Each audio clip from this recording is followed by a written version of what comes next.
The Rigel spectrum analyzer is not cheap. That RSA 6K is, I wish it would only be 6K, it's closer to 10K in money. And if you look at the frequency, the fundamental is given as 143.75 megahertz. So something went wrong here. And this is a very common mistake. It's an easy mistake, but I'm going to claim it's fairly unknown. And I see Brian joined, so we're gonna use a small gap here, maybe 30 seconds. I want to ask the audience if you can imagine why the frequency measurement is off. And I'm going to give you the hint, it has nothing to do with the frequency accuracy of the transmitter or the spectrum analyzer. Even if I would GPS lock that, it would still have that mistake. And I did give you the span and the frequency settings here so that you can think. Brian, do you have a suspicion? I do not, and I don't feel too bad because the chat is suspiciously quiet as well. That's what I expected. It's the most common mistake on any spectrum analyzer measurement, but I wanted to give them maybe 20 seconds to see if anyone has an idea. It's a really mean mistake, I have to say, that all spectrum analyzers intrinsically have. Ari has a suggestion. Wide resolution bandwidth. It is exactly the 100 kilohertz it's supposed to be, but resolution bandwidth is a good thing. TX-RX offset, no. Alias, no. Timing problem, no. Resolution bandwidth is a good direction. Okay, so back to Ari's hint.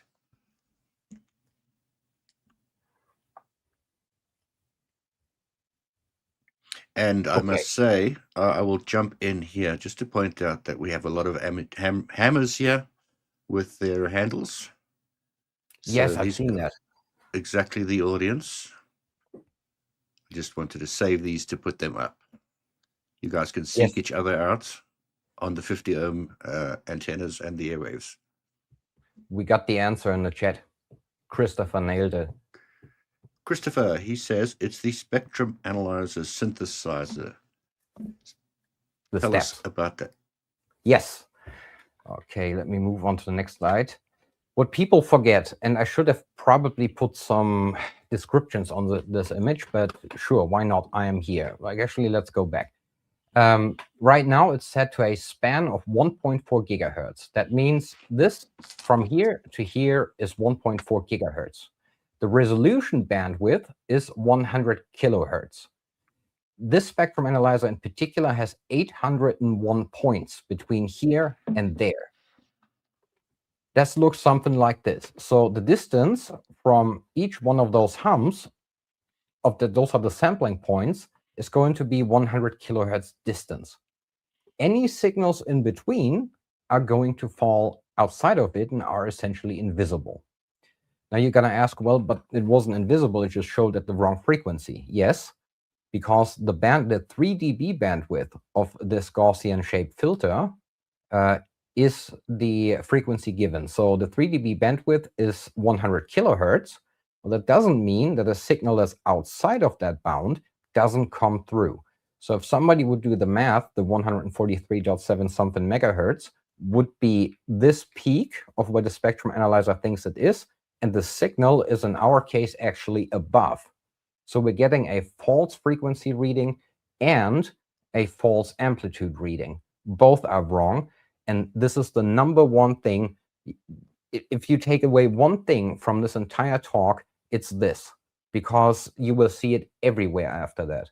People use the largest span that they can get because they want to see everything at once, and they never think about the points.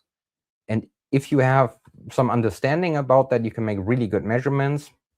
Now, this rule here, resolution bandwidth times 2 as distance, is from the EMC world. It's not in the ETSI standard, but it's something that I do. For instance, with the 801 points of the Rigel RSA, if you assume 100 kilohertz resolution bandwidth, that would give you 40 point, was that true? Yes, 40.5 megahertz that you can use as span, which I'm doing here See here, the span is 40.5 megahertz. I still have 100 kilohertz resolution bandwidth.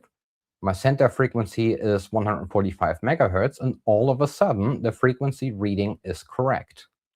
And this issue will really come to bite you because it changes with every spectrum analyzer.